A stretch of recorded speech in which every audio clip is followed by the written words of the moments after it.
Ceiling fan পরিষ্কার করতে গিয়ে আমার কি এমন হলো যে আমি আর ভিডিওটা কন্টিনিউ করতে পারিনি। তো বন্ধুরা, ভিডিওটা শেষ পর্যন্ত দেখতে থাকো, তাহলে অবশ্যই বুঝতে পারবে কি হয়েছে না হয়েছে। তো হ্যালো এভরিওয়ান, আমি রিমা। আমার এই ছোট্ট সংসারে তোমাদের সকলকে জানাই অনেক অনেক ভালোবাসা আর ওয়েলকাম। তো এখন থেকে আমি আমার ভিডিওটা শুরু করছি। এখন ঘড়ির কাঁটায় বাজে ঠিক সকাল 6:30। এখন থেকে আমি আমার ভিডিওটা শুরু করলাম তোমাদেরকে সাথে নিয়ে। আজ হচ্ছে শনিবার। তো এই যে দেখো, সকালবেলায় আমি বিছানাটা গুছিয়ে নিচ্ছি। কোনো দিনই এটা সম্ভব হয় না যে সকালবেলায় বিছানাটা গুছাবো বা কিছু। সোনামা আজকে সকাল সকাল উঠে গেছে, ওর পাপা উঠে গেছে, আমিও উঠে গেছি। এখন ঘড়ি কাঁটায় বাজে 6:30। তো ভাবলাম তো চলো সকালবেলায় বিছানাটা গুছিয়ে নিই, তারপরে বাদবাকি কাজ করা যাবে। সোনামাকে ব্রাশ করাতে হবে, তারপর খাওয়াতে হবে। তো ভাবলাম আগে বিছানাটাই গুছিয়ে নিই, তারপরে বাদবাকি কাজগুলো করবো। বিছানাটা গুছানো হয়ে গেছে আমার। এই যে দেখো, সোনামা রাত্রেবেলায় শুয়ে থাকে এই তিরপলটা আমি ভাঁজ করে রেখে দিলাম। সারা সারা দুপুরবেলা অবধি যদি বিছানায় পেতে রাখি, বিছানাটা ঝাড়বো কী করে, তাই না? সেই জন্য আমি তিরপলটা ওইভাবে ভাঁজ করে রেখে দিলাম খাটের এক কোণায়। তারপরে ঝুড়িতে যা কাঁথা মাথা থাকে সেগুলো রেখে দিয়ে আমি এখন নিয়ে যাচ্ছি ভেজা কাঁথা কাপড় চোপড়গুলো বাইরে রেখে দিলাম। দিয়ে আমি এখন চলে এসেছি ঘরে। ঘর থেকে নিতে এসেছি বাসনপত্র। সোনামা রাত্রেবেলায় দুধ খেয়েছিল একবার, আর মানে শোয়ার আগে খেয়েছিল হচ্ছে ম্যাগি, যে কারণে দুটো বাটি আর একটা গ্লাস রয়েছে। এগুলো নামিয়ে এখন আমি বাইরে রেখে দিয়ে এলাম কলপারে আর কি। তারপরে ঘরটা দিয়ে নিচ্ছি ঝাড়। আর সোনামা এখন গেছে ওর পাপার সঙ্গে ঘুরতে রাস্তার ধারে আর কি। বিকালবেলা যেহেতু ও প্রত্যেক দিনই ঘুরে বেড়ায়, সেই কারণে ও সকালবেলাতেও আজ ঘুরতে গেছে। ওর পাপা যেহেতু সকালবেলায় উঠে গেছে তাড়াতাড়ি, সেই জন্য। তারপরে আমি ঘর ঝাড় দিয়ে চলে এসেছি এখন ব্রাশ করতে। ব্রাশটা করে নেবো, তারপরে চা খেয়ে নেবো। চা না খেলে না মানে কাজ করতে ভালো লাগে না। সেই জন্য আমি সকাল সকাল ব্রাশটা করে চা খেয়ে নিলাম। এই যে দেখো, এদিকে হচ্ছে দুধ চা আর পাউরুটি দিয়ে খেয়ে নিলাম। জানি গ্যাস হবে, তবুও খেলাম। খুবই ভালো লাগে আমার দুধ চা খেতে। তোমাদের কেমন কেমন লাগে দুধ চা খেতে অবশ্যই কমেন্ট করে জানিও। তো এই যে দেখো, আমি কাঁচা ধোয়া করে চলে এসেছি এখন মেলতে। তো মেলতে মেলতে এই যে দেখো, দেখছি হালকা হালকা রোদ উঠেছে। আজকে যেন বৃষ্টি আর না হয়, ভালোভাবে রোদ উঠলে সমস্ত জামা কাপড় শুকিয়ে যাবে। আগের দিনে আমার অনেকেই কাঁথা রয়েছে, মানে শুকায়নি কিছু। আর 7-8টা মতন প্যান্ট রয়েছে, কিছুই শুকায়নি। ওগুলো একটু পরে মেলবো, যেহেতু একটু রোদ হচ্ছে, তারপরে আবার ছায়া হয়ে যাচ্ছে, যে কারণে ভাবলাম যে ওগুলো পরে মেলা যাবে। এখন না হয় আমি ভেজা যেগুলো কাঁচা ধোয়া করলাম আর কি, এখন সেগুলো এখন মেলে দিই। তো মেলে দিয়ে চলে এসেছি আমি এখন কলপারে। তো এখন এই যে দেখো, এক বালতি জল ফেলে দিচ্ছি। তোমরা হয়তো ভাববা যে সকাল সকাল আবার জল কিসের জন্য ফেলছি। সকালবেলায় আমার ঘর মোছা হয়ে গেছে, সেই জলটা ফেলে দিলাম। আর কাঁচা ধোয়া করি যে জলগুলোতে আর কি, সার্ফ জল যেই জল থাকে, সেই সমস্ত জল আমি বাইরেই গাছে, অনেক গাছ লাগানো আছে, তো এখানে ওখানে গাছের গোড়ায় জলগুলো ঢেলে দিই আমি। তারপরে এই যে দেখো, চলে এসেছি বাসন মাজতে। আগে জানো তো, আমি রাত্রেবেলায় না বাসনগুলো মেজে রাখতাম খাওয়া দাওয়ার পর। এখন আর সেটা একদমই সম্ভব হয় না। যেহেতু মানে খাই ধরো 9টার দিক করে খেতে বসে, খেতে খেতে 10-15 মিনিট বা আধ ঘন্টা এরকম লেগেই যায়, 9:30 বেজে যায়। তা করতে করতে শোনা আমার ঘুম চলে আসে। ওকে ঘুম পাড়তে পাড়তে 10টা থেকে 10:30 এরকম বেজে যায়। আর অত রাতে এভাবে যদি বাসন আমি মাজতে যাই, তাহলে আমার ঠান্ডা লেগে যাবে। আমার ঠান্ডা থেকে আবার আমার ঠান্ডা লেগে যাবে, যে কারণে আমি রাত্রে এই কাজটা আর করতে পারি না। আগে বেশ মেজে রাখতাম, সকালবেলায় একটু ফ্রেশ লাগতো। আর এখন পারি না, কেমনই যেন লাগে। তো ওইদিকে আমি স্নান করে চলে এসেছি। আর এই যে দেখো, এখানে পেঁয়াজ ভেজে আলু মেখে দেবো, আর হচ্ছে ডিম ভেজে দেবো। সোনামার পাপা খেয়ে কাজে যাবে এখন।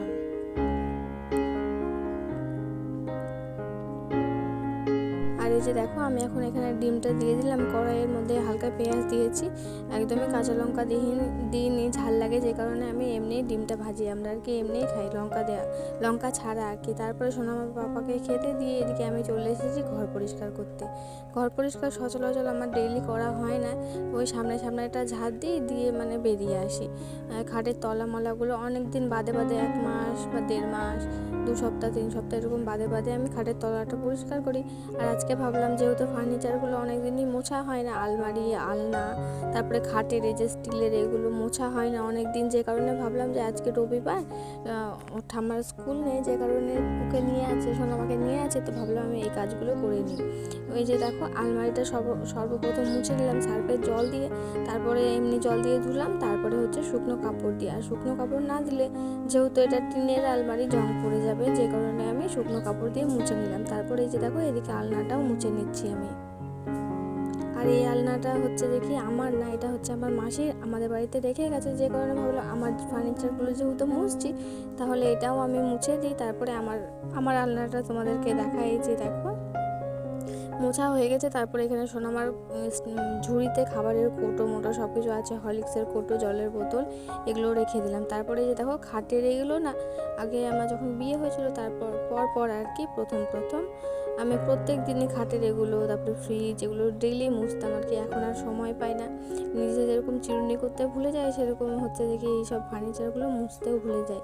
আমাদের বাইরে উঠানটা বা বারান্দাটা যাই বলো না কেন, মাটির যেহেতু মানে ঘর ঝাড় দিয়ে যে ধুলোটা উড়ে, সেই সমস্ত ধুলোটা ঘরে এসেই ঢোকে, যে কারণে ফার্নিচারে মানে এত ধুলো পড়ে তার আর বলার কথা নয়। ডেলি পরিষ্কার করা দরকার, কিন্তু আমি পারি না, সেই কারণে আর করা হয় না। ভাবছি আজকে থেকে মানে 1 সপ্তাহ বাদে বাদে করব। আজকে রবিবার, আবার সামনের রবিবারে করব। তো এই যে দেখো, এটা হচ্ছে আমার আলনা। আয়নাটা এখন আমি পরিষ্কার করে নিচ্ছি। এটা হচ্ছে ড্রেসিং আলনা আর কি, মানে ড্রেসিং টেবিলেরও কাজ হবে, আবার জামা কাপড়ও রাখা হবে আলনার মতন, যে কারণে আমি এটা নিয়েছি। ড্রেসিং টেবিল যে সময় আমি এই আলনাটা কিনেছিলাম, সোনামা পেটে ছিল তখন, সেই সময় না সম্ভব হয়নি যে একটা ড্রেসিং টেবিল কিনবো আবার একটা এক্সট্রা করে আলনা কিনবো, ওটাতে অনেকই খরচা পড়ে যেত, যে কারণে আমি এখানে একটা সিঙ্গেল ড্রেসিং আলনার মতন কিনে নিয়েছি। ভেতরে ড্রয়ার আছে, ভেতরে ওখানে আমার মেকআপের প্রোডাক্ট সব রাখতে পারি, আবার হচ্ছে যে কি মানে আয়নারও কাজ, ড্রেসিং টেবিলেরও কাজ করে, আবার এখানে জামা কাপড়ও রাখা হয় আলনার মতন আর কি, যে কারণে আমি এটাই নিয়েছিলাম। এখনকার দিনে ধরো একটা ড্রেসিং টেবিল কিনতে গেলে 5-6 হাজার কি 7 হাজার টাকা এরকম দাম পড়েই যাবে। আর আমি যখন এটা কিনেছিলাম এই 2 থেকে 2.5 বছর আগে, তখন এটার দাম পড়েছিল 3,500 টাকা মতন, মানে 3200 টাকা পড়েছিল আর কি। তো এই যে দেখো আলনার আমার কাঁচটা মোছা হয়ে গেছে। তারপরে এখানটা মুছে নিয়ে, এখানটাতেও ধুলো পড়ে, এখানটা সোনামার ক্যাথা, সরি আমি ক্যাথা বললাম, ওটা ক্যাথা না, ওটা হচ্ছে জামা কাপড়ের ঝুড়ি আর কি, সরিয়ে রাখলাম। তারপরে এখানটা মুছে নিলাম। আর বিছানার ওপরে তো জামা কাপড়ের ঝুড়ি সবসময় রাখা হয় না, যেগুলো ক্যাথা থাকে আর কি, যেগুলো প্যান্ট পরে ঘুমায় যখন, সেগুলো আমি বিছানার ওপরে রাখি, যেগুলো যাতে আমি ওগুলো হাতের কাছে পাই আর কি। সোনামা যখন হিসু করবে তখন চেঞ্জ করতে হয়, যে কারণে। আর এই ঝুড়িটাই হচ্ছে সোনামা সমস্ত প্যান্ট জামা আলাদা করে রাখা থাকে, এক সাইডে প্যান্ট এক সাইডে জামা। তারপরে যে দেখো খাটের ওপরের এই দিককার যে স্টিলের ইয়েটা থাকে, সেটা আমি এখন মুছে নিলাম। অনেকটা জং পড়ে গেছে জায়গায় জায়গায় দেখছি, এটা মানে প্রত্যেক দিন মুছা হয় না, যে কারণে ধুলো পড়ে আর জলের ইয়ে থেকে সেটা জং পড়ে গেছে, বুঝতে পারলাম আর কি। এরপর থেকে দেখি কম বেশি পরিষ্কার করার চেষ্টা করব। তারপরে এই যে দেখো ফ্যানটার কি অবস্থা, একবারে উনুনে যেহেতু রান্না হয় আমাদের ভাতটা, আর মানে ফ্যান চলে, সোনামা ঘুমায় বেশিরভাগ টাইমে, দুপুরের দিক করে বেশিরভাগ দিনই ঘুমায় আর কি। আর কালি মানে ফ্যানটা চলে আর কালিগুলো টানে আর কি, ধোঁয়াগুলো টানে দিয়ে এরকম কালি হয়ে গেছে ফ্যানটা। কি অবস্থা ফ্যানটার, দেখে বুঝতেই পারছো নিশ্চয়ই তোমরা। আর আমি এখন খাটের ওপরে চেয়ার দিয়েছি, তারপরে আবার উঠেছি। আর উপর দিকে এইভাবে কাজ মানে মাথা উঁচু করে কাজ করতে করতে না মাথাটা বিশালই ধরে গেছে, মাথা নামাতে পারছি না আর কি, এত ব্যথা করছে। ফ্যান ট্যান পরিষ্কার করে আমি না শুয়ে পড়েছিলাম, এত পরিমাণে মাথা যন্ত্রণা করছিল, মাথাটা উঁচু করে করে আর কি। খাটের ওপরে চেয়ার নিয়ে দাঁড়িয়েছি, তাও এই যে দেখো ঘাড়টাকে উঁচু করে করে কাজ করতে হচ্ছে, যে এই জন্য আমার ঘাড়ে ব্যথা হয়ে গেছে। সেই জন্য আমি ভাবলাম যে একটু ঘুমিয়ে নিই, তাহলে হয়তো মাথাটা ঠিক হয়ে যাবে, যে কারণে আমি ভিডিওটা আর কন্টিনিউ করতে পারিনি। সবার প্রথমে যেটা তোমাদেরকে বললাম, কি এমন হলো যে আমি ফ্যানটা পরিষ্কার করতে গিয়ে আর কন্টিনিউ করতে পারিনি, তো এই কারণেই আমি কন্টিনিউ করতে পারিনি। মাথাটা এত ধরে গেছিলো আর ঘাড়টা এত ব্যথা করছিল, যে কারণে ভিডিওটা আমি আর মানে কন্টিনিউ করতে পারিনি আর কি। তো এই যে দেখো ফ্যানটা আমি আস্তে আস্তে ভেজা কাপড় দিয়ে পরিষ্কার করার চেষ্টা করছি, সার্ফ জল দিয়ে, কিন্তু একদমই উঠছে না, কেমন যেন দাগ দাগ দাগ দাগ হয়ে যাচ্ছে। সেই জন্য আমি ভাবলাম যে বাসন মাজি সেই স্কচ ব্রাইটগুলো একটু তার আর কি হয় আর কি, মানে কি বলবো, তারও না, কেমন একটু খচখচে টাইপের হয়। সেই জন্য ভাবলাম যে স্কচ ব্রাইট নিয়ে আসি, তাহলে হয়তো ভালো পরিষ্কার হতে পারে। আর কেমন মানে অনেক দিন যেহেতু পরিষ্কার করা হয় না, একদম মানে কালিগুলো এঁটে ধরেছে, সেই জন্য ভাবলাম স্কচ ব্রাইট দিয়ে করি। স্কচ ব্রাইট দিয়ে পরিষ্কার করে না দারুণ পরিষ্কার হয়েছে। তোমরা একবার করে দেখো, তোমাদের যদি এরকম অবস্থা হয় ফ্যানে, তাহলে বুঝতে পারবে যে কতটা ভালো পরিষ্কার হয়। তো এই যে দেখো আমি ভালোভাবে স্কচ ব্রাইট দিয়ে ঘষে সাদা কাপড় দিয়ে মুছে পরিষ্কার করে নিয়েছি, কত সুন্দর লাগছে দেখতে, তাই না?